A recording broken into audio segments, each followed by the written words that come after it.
Hello, I'm going to explain the two functions that we use in this project. The first one is the single linear regression using three arguments, the x as a dependent variables, the y the independent variable, and the df is the data set that we wish to use. In this case, we use the mtcars dataset. So in an easy way to explain this, we use first the linear regression model for the y and x variables. After that, I plot these results with, not the results, I plot using ggplot, and I visualize the dispersion of the data. And using the GeoSmooth method linear regression model, we can see the linear fit representing the linear regression model.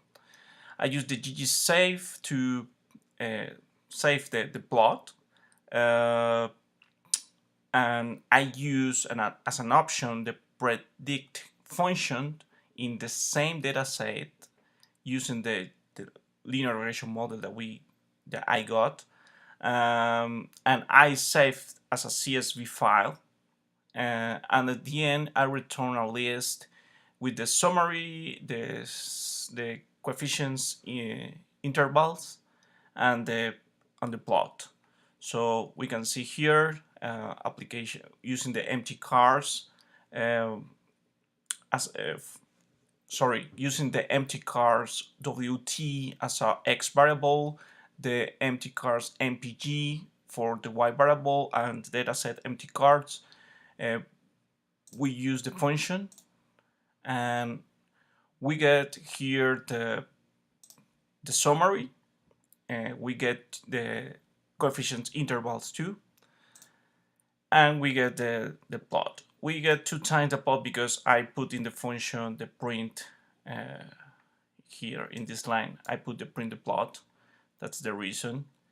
We can see too that we got this is the result that we get here using the predict function and save as a CSV.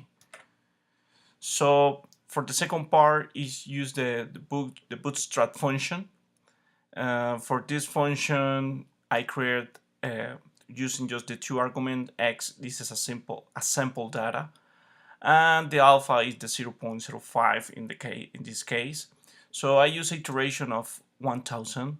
I create a length for the vector of the sample data.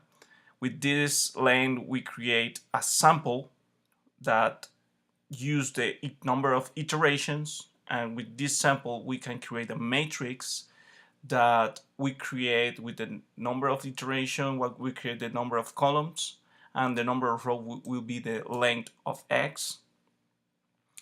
Why this? Because we can apply the variance in this matrix and get a new vector, and in this way we can get the coefficient intervals. So at the end of this function, we plot using a normal histogram, because using ggplot it's more complicated and the visualization is not good as using the normal one. So at the end, I used return a list of the coefficient intervals and the plot. So we can see here using the mtcars mpg these values, but depend of the 4 cylinders. So I use as a subset here using alpha 0.05, and we got the histogram, and we get a summary of the values. We can see here the coefficients at the beginning. So this is all.